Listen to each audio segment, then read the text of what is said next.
حضرت ادم کی وفات کے بعد اللہ تعالیٰ نے ان کے بیٹے حضرت عیسی کو نبوت جیسے بلند اور عظیم منصب پر فائز فرمایا۔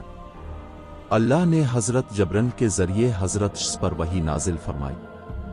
حضرت ادم چاہتے تھے کہ وہ اپنے بیٹے حابل کو اپنا جانشین بنائیں، لیکن اللہ کی مشیت کچھ اور ہی تھی۔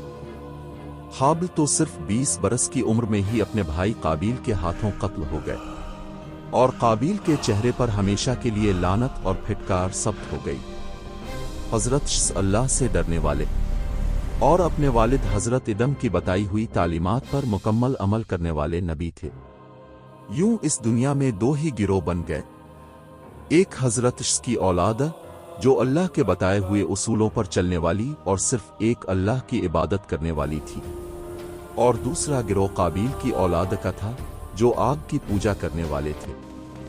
اللہ کی طرف سے وحی آنے پر حضرت عیسی نے اپنی تمام اولاد کے ساتھ عدن کی طرف ہجرت کی تاکہ اپنے بھائی کو بھی شرک سے پاک کر سکیں اور خالص اللہ کی عبادت کی تعلیم دی جا سکے۔ اب سوال یہ ہے کہ کیا قابیل اپنے بھائی کا دل سے استقبال کرے گا یا حابل کی طرح نفرت ہی کا راستہ اپنائے گا؟ حضرت عیسی علیہ السلام جب اپنی اہلیہ اور تمام اولاد کے ساتھ عدن سے اپنے طیہ کی سرزمین میں پہنچے، قابیل کے بیٹوں نے حضرت عیسی علیہ السلام کو بتایا کہ ان کے باپ قابیل کو 22 سال پہلے ہی اس کے اندھے بیٹے کے ہاتھوں قتل کر دیا گیا تھا۔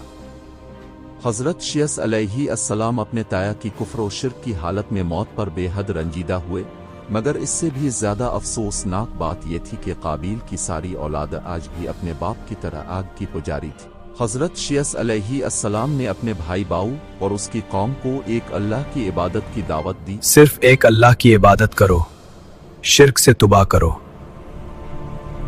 مگر بدبخت اولاد نے اپنے باپ کے نقش قدم پر چلتے ہوئے ظلم اور بربریت اختیار کر جاؤ اپنے ملک واپس چلے جاؤ ورنہ مار دیے جاؤ گے۔ یہی نہیں بلکہ ان لوگوں نے اپنے باپ قابیل کا مجسمہ بنا کر اس کی پوجا بھی شروع کر دی۔ چنانچہ حضرت عیسی علیہ السلام اللہ کے حکم سے اپنے پورے خاندان کے ساتھ وہاں سے واپس لوٹ آئے۔ بعد میں یہی قابیل کی اولاد کے پاس حضرت نوح علیہ السلام بھی اسلام کی دعوت لے کر آئے۔ اللہ سے ڈر جاؤ، حساب کا دن بہت قریب ہے۔ مگر وہ اپنے شرک سے باز نہ آئے اور بالآخر حضرت نوح علیہ السلام کے طوفان میں غرق ہو گئے۔ حضرت آدم علیہ السلام کے بعد دوسرے نبی حضرت عیسی علیہ السلام تھے۔ جب حضرت عیسی علیہ السلام کی وفات کا وقت قریب آیا تو اپنے خواب میں اپنے دادا حضرت آدم علیہ السلام کو دیکھا۔ حضرت آدم علیہ السلام اے میرے بیٹے، ہمیشہ درود پاک کا ذکر کرو۔ عیسی اس دنیا سے رخصت ہونے سے پہلے سب لوگوں کو یہ وصیت کر دینا کہ اللہ کے ساتھ اس کے نبی محمد کا نام بھی لیا کرے، کیونکہ جب میں نے آسمان پر پہلی بار آنکھ کھولی تھی تو یہ نام میں نے اپنے سامنے لکھا ہوا پایا تھا۔ جنت کی ہر چیز پر اس نام مبارک کی جھلک موجود ہے۔ یوں محسوس ہوتا ہے کہ یہ ساری دنیا محمد کی آمد کی خاطر ہی سجائی گئی ہے۔ حضرت عیسی علیہ السلام نے اپنے بیٹے انوش کو اپنے پاس بلایا اور وصیت فرمائی کہ اس پیغام کو آگے پہنچاتے رہنا۔ بیٹا انوش، اس نیم کو کبھی مت بھولنا، تم کامیاب ہو جاؤ گے۔ اتنی وصیت فرمانے کے بعد حضرت عیسی علیہ السلام اس جہان فانی سے رخصت ہو گئے۔ حضرت آدم علیہ السلام کی وفات کے وقت فرشتوں نے خود آپ کو غسل دیا اور فرشتوں ہی نے آپ کی قبر مبارک کھودی، جبکہ حضرت عیسی علیہ السلام کو ان کے بیٹوں نے غسل دیا اور انہی کے ہاتھوں آپ کی قبر تیار کی گئی۔ روایات میں آتا ہے کہ حضرت عیسی علیہ السلام کی قبر مبارک سے نور نکلتا رہا اور آسمان سے محمد کا نام اس نور سے لپٹ گیا۔ حضرت عیسی علیہ السلام نے اپنے بعد اپنے بیٹے انوش کو اپنا جانشین مقرر فرمایا۔